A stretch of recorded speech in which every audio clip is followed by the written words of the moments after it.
Welcome to the Shepherd's Chapel Network Family Bible Study Hour with Pastor Arnold Murray. Wisdom is understanding God's Word. Pastor Murray's unique teaching approach brings God's Word alive with meaning as he takes you on a chapter-by-chapter, verse-by-verse study of God's letter to you, the Bible.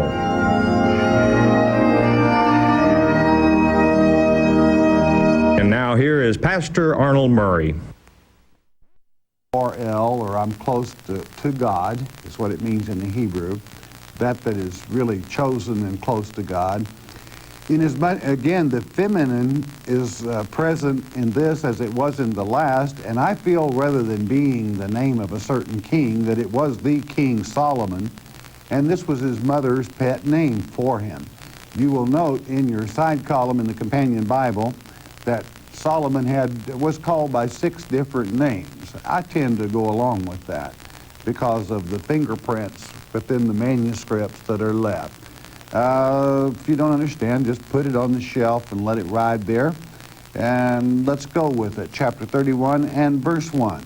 And it reads, "The words of King Lemuel, the prophecy that his mother taught him."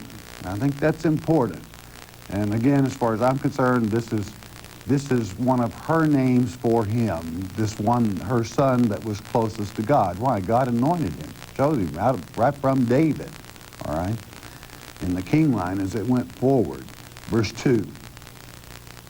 "What, my son?" Question. "And what the son of my womb?" Question. "And what the son of my vows?" In other words, she's saying, what can I say to you, my son?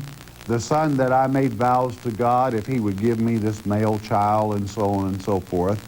And the very son of her womb as she carried him that period of time. What shall I say to you? Well, let's find out. Verse 3. "Give not thy strength unto women, nor thy ways to that which destroyeth kings." And we have a strong influence within this chapter of foreign women. Seems that Solomon dealt in this considerably, which was quite frankly not pleasing to God. Verse 4.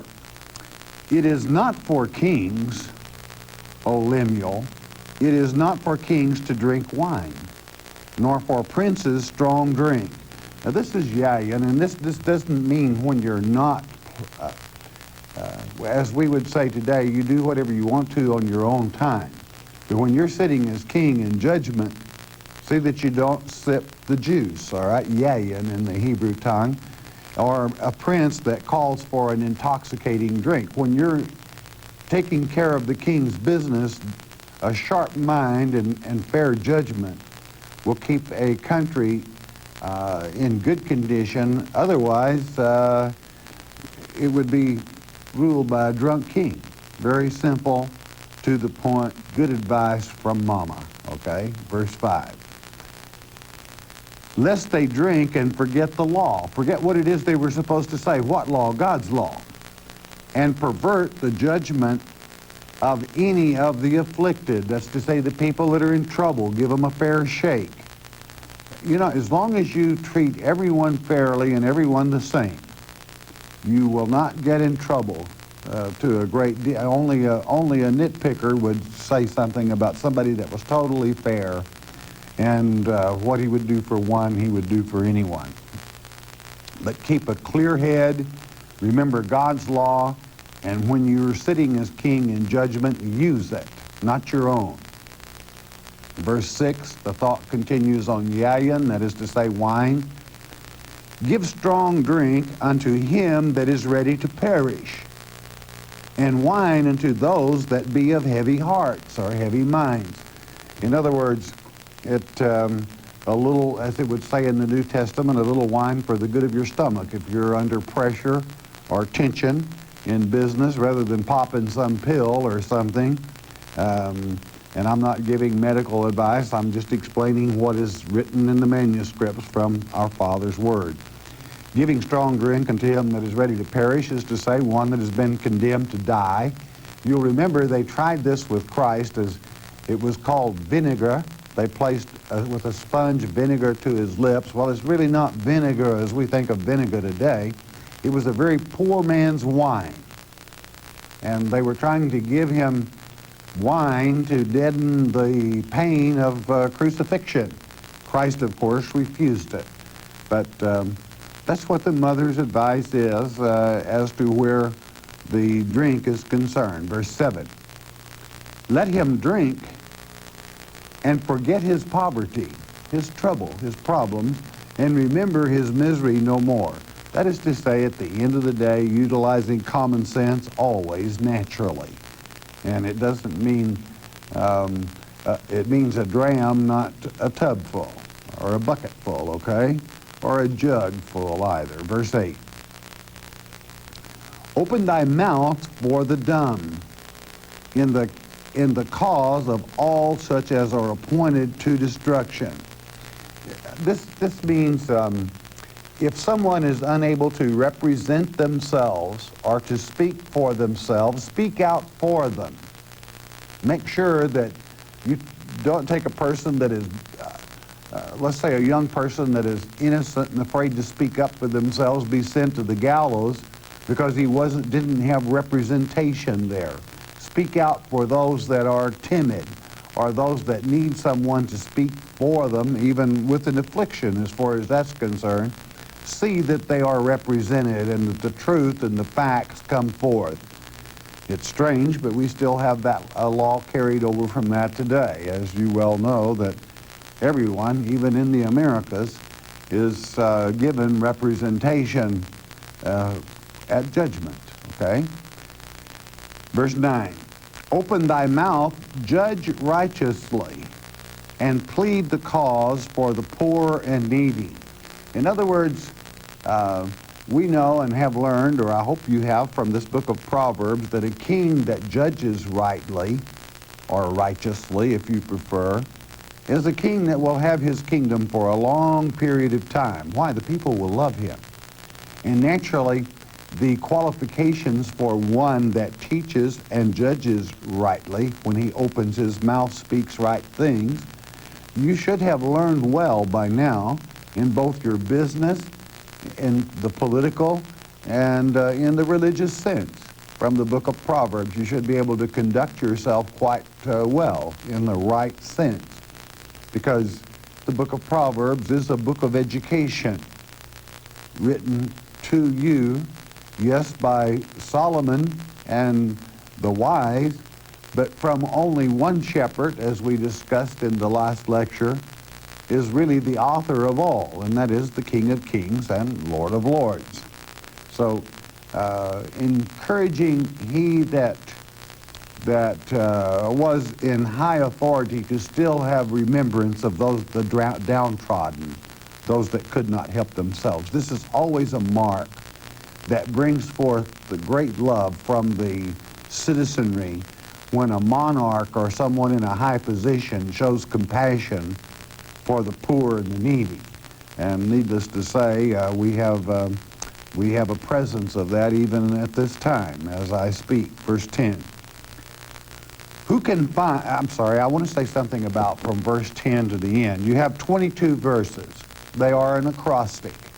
They're an alphabetical acrostic, inasmuch as beginning with verse 10 to the end, beginning with A, Alif, you will have every letter in the Hebrew alphabet utilized as beginning or the first word of each verse.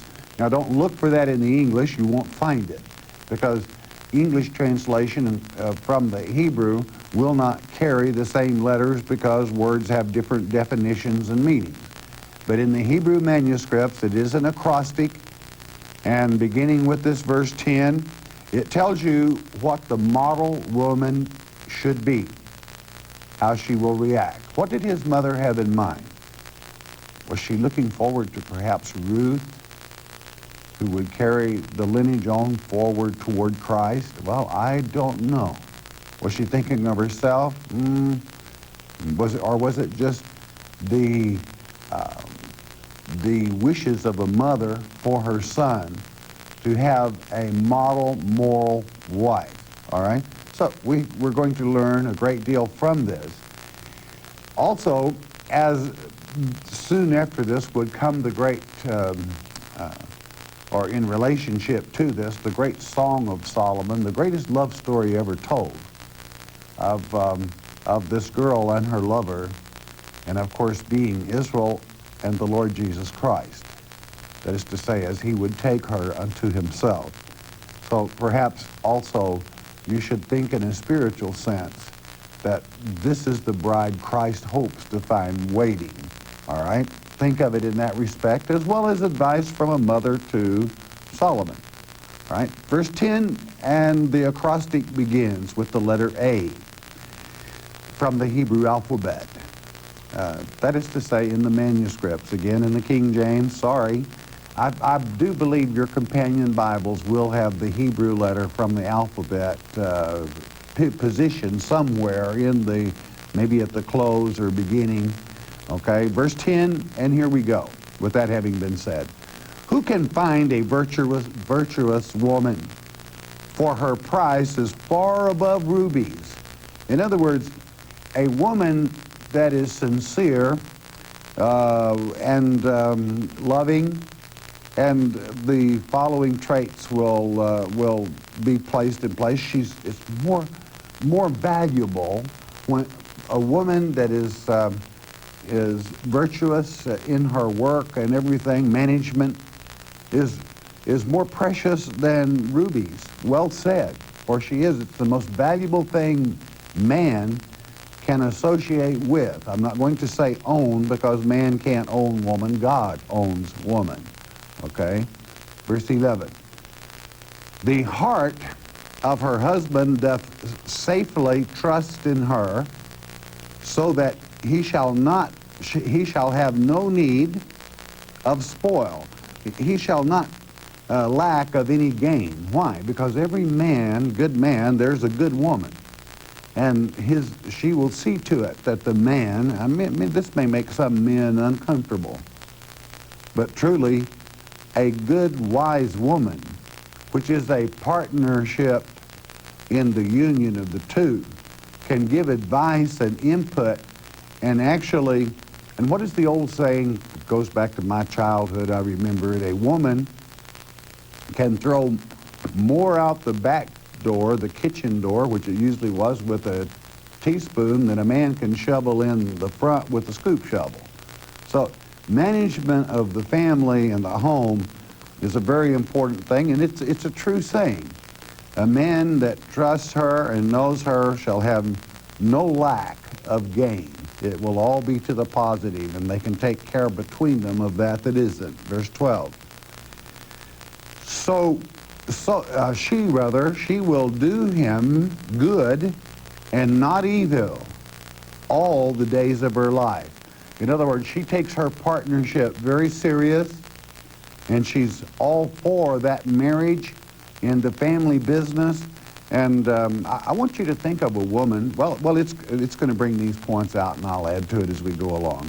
I just, all of her life, I'll just put a little groundwork. Can't help myself.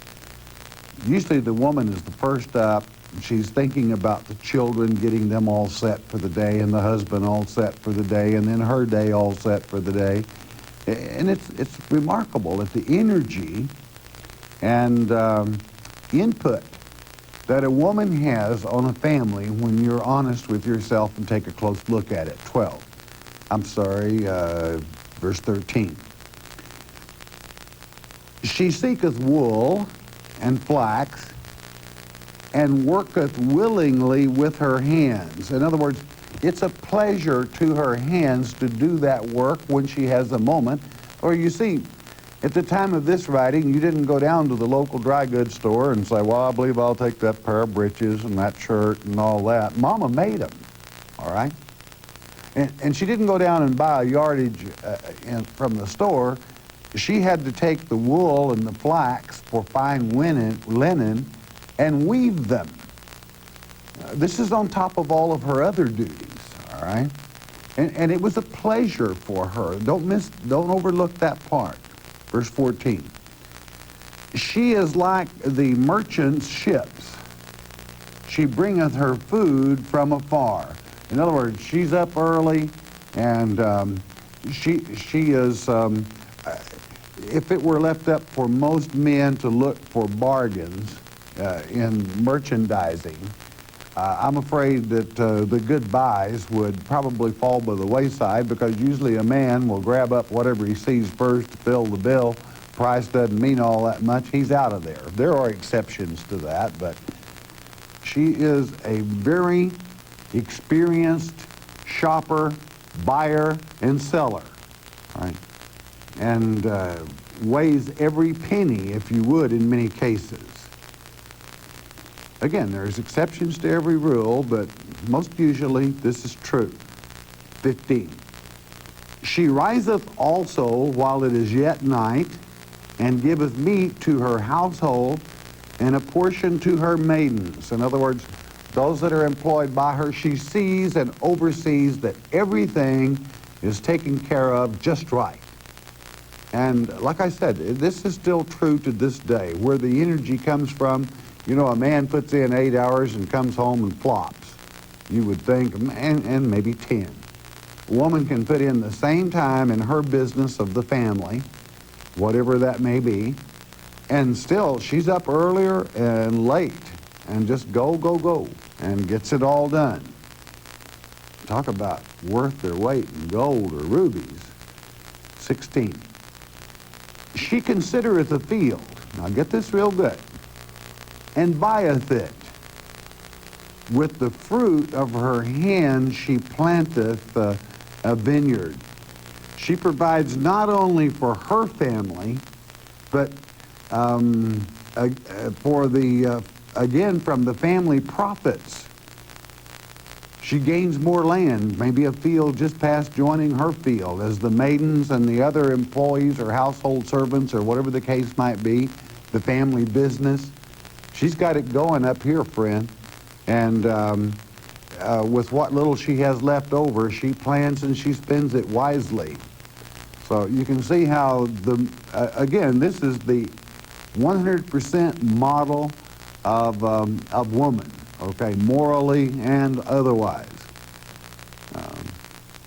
Do we all fall short a little bit? Well, yes, I suppose so, but basically, I'll say one thing, men kind of flop and that's it. I'd say they fall way short, but you find it less often among women. Sorry, that's the way it is. Truth is truth, and sometimes truth hurts just a little bit. Wear it. 17. She girdeth her loins with strength. That means strength makes her ready. You gird your loins for battle or competition. She's ready. And strengtheneth her arms. How does a little thing get that much strength? I have no idea, other than God blesses them with a special energy. Verse 18. She perceiveth that her merchandise is good. In other words, she makes certain that the profit from her merchandise is good. I'm telling you, women can tell you exactly what a quart of milk or a loaf of bread or a bag of sugar or a package of cornmeal, they can spot it, nail it. And most men have not the vaguest idea what a package of cornmeal would bring, stone ground and or otherwise. Why? He trusts his wife to have that wisdom and knowledge to be that good shopper, and she's going to keep the profit. You can bet on it. In the family business as well, that extra field she purchased, or business or job, profession, while she's still taking care of her family. Her candle goeth out, not out by night. It would seem that way. Man, they just have that energy, and they continue earlier and later than anyone else. 19. She layeth her hands to the spindle, and her hands hold the distaff. Now there's a little bit of confusion in the translation, and perhaps I shouldn't even bring it up, but probably this should be translated, she layeth her hands to the rock, because the spinning wheel was not invented until about the 16th century, and if you're not careful, that's the first thing that comes into your mind.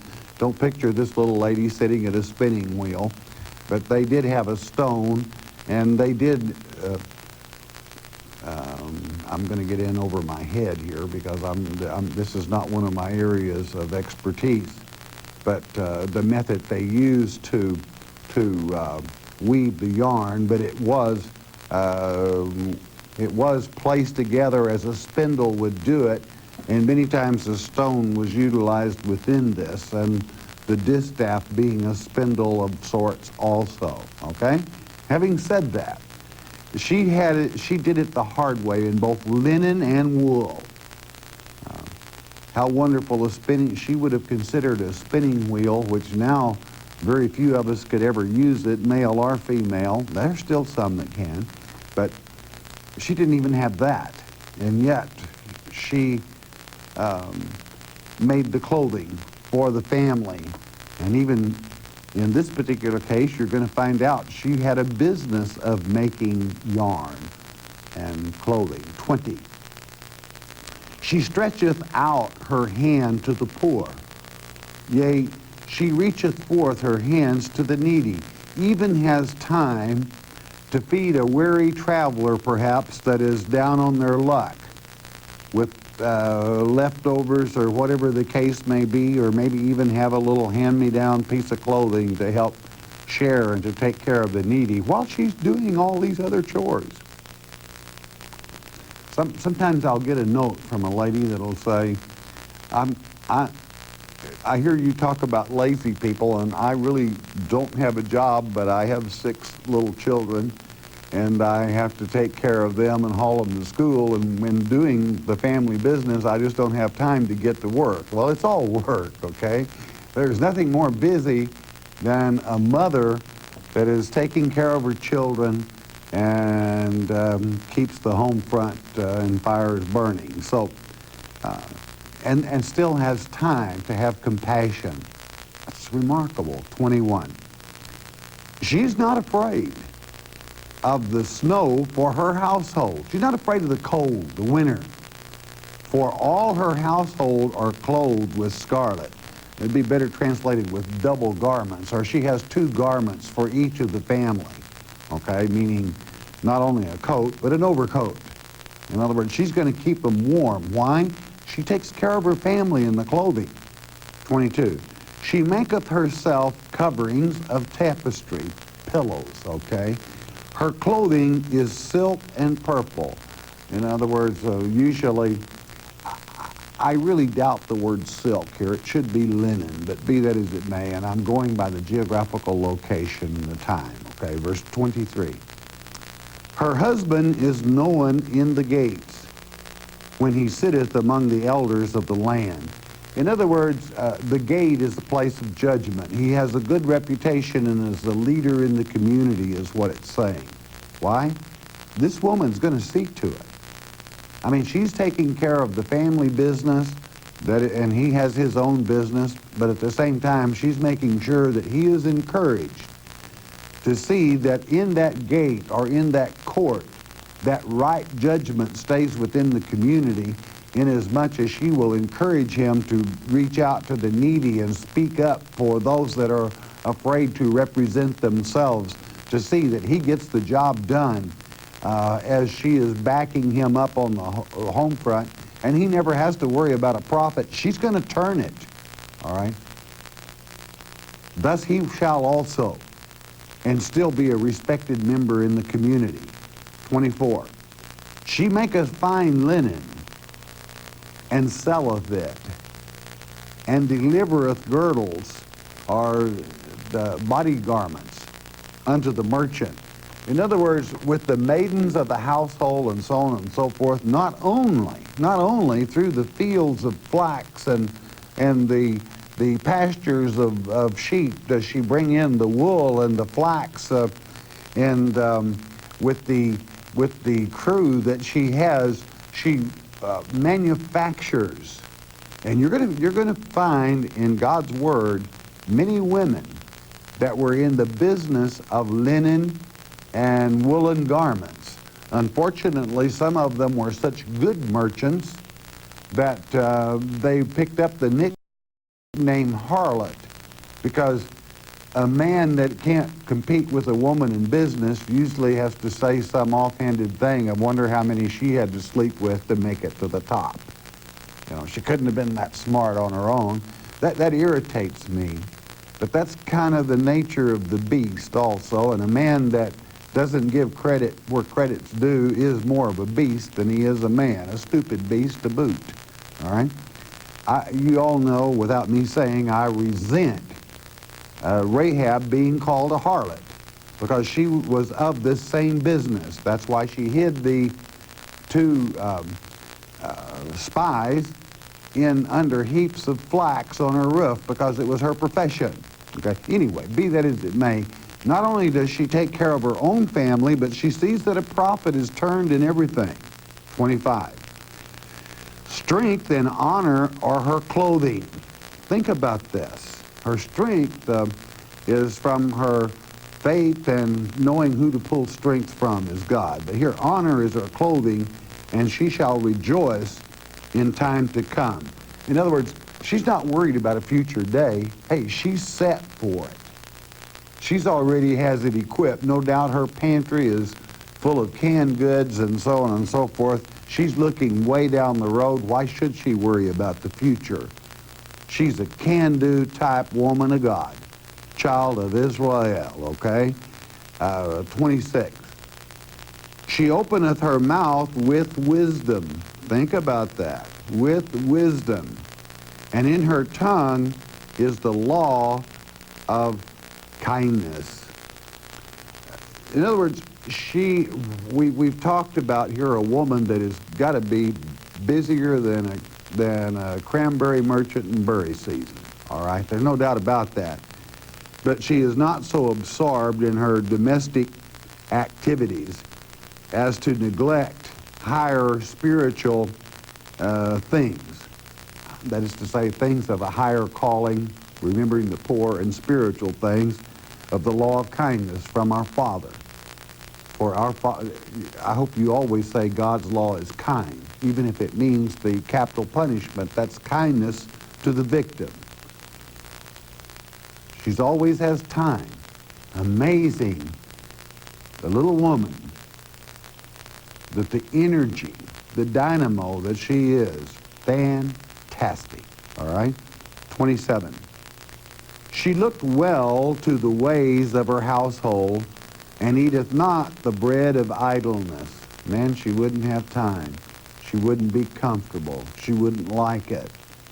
And she sees that everything, the way means the path that the household takes, and there's not an idle move. Everything is as it should be and in the place it should be. 28, her children arise up and call her blessed. Her husband also, and he praiseth her. How could they help but call her blessed when mother takes care of them, when all other people, they may have goofed up so much that even Papa might be down on their case. But the last one to leave your case normally is your mama. She's always going to have a good word to say for you. She only sees the good and tries to make you grow past the bad by I don't want to use the word flattering you, but rather calling attention to the better side of you, whereby you try harder and the bad fades away because of the good you do with mama's encouragement. It's just a gift that a mother has. That's why you always want to respect your mother, love her, because she'll be with you when all others leave, and naturally a husband is going to praise her. 29. Many daughters have done virtuously, but thou excelleth them all. In other words, one that is this perfect model. And quite frankly, well, let's take one more verse here, and then I'll finish that comment. 30, favor is deceitful. Let's say beauty is deceitful, and beauty is vain. But a woman that feareth the Lord, she shall be praised. In other words, looks doesn't have all that much to do with it, what some people might call beautiful. Hey, a woman, you will never find a more natural beauty than a mother at work in her daily doings, goings, comings and goings. The beauty of the love and the care as it flows from her is a wellspring of life. And forget not, inasmuch as she says many daughters, that many times she does these things while she carries a child in her womb. The work is still done. It's amazing. Beautiful, beautiful creature that God created that is more valuable than any precious stone. And again, as being a man, I don't understand where all that energy can come from, but it is true. Real beauty is not just skin deep. It goes all the way down, all the way down. And so it is that our Father brings forth the mother. 31, and this completes the book, and it completes the acrostic concerning the model of a virtuous or perfect woman. 31, give her of the fruit of her hands, and let her own works praise her in the gates. Everyone notices it. Don't ever try to withhold the fruit of her hands. She deserves it. If anybody deserves the fruit of her hands, a mother does. So here, I hope that you can see, and I wish we were teaching the Songs of Solomon soon, and perhaps we will. It won't be next, but perhaps we will, because it would be so perfect to follow this, that the love of that maiden that will reach in the Song of Solomon. Greatest love story ever told. But here we see the bride that Christ wants to find. Is it any wonder then that we read in Matthew 24 concerning the things that consummate the end of this age and his return? Is blessed is the servant that I still find working in the field. That's the type of woman he wants to find.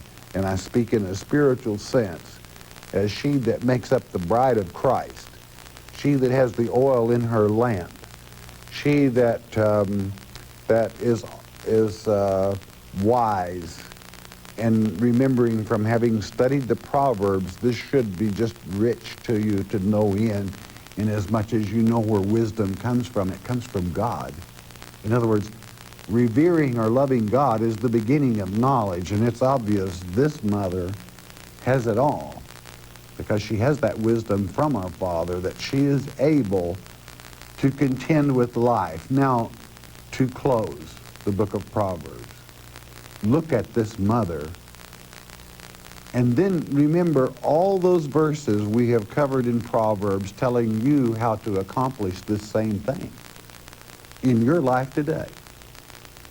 If you take the advice that God has given you in your relationship to the government, that is to say that is political, to the church, that is to say God's Word, His book, His being, and to your own business, you will be as this woman, as close as you can be. I don't care if you're male or female, understand what I'm saying. He has told you how to be a model. If you don't think it works, then you've never tried God. Because God's advice is always true and accurate. So if you think this sounds like a dream of a wonderful person that could not exist, then absorb again and rethink Proverbs and follow them. And again, whether you're male or female, you'll fit the category of being a fantastic, can-do type citizen. Proverbs. Hope you enjoyed it as much as I enjoyed bringing it to you. All right, bless your heart, you. Listen a moment, won't you please?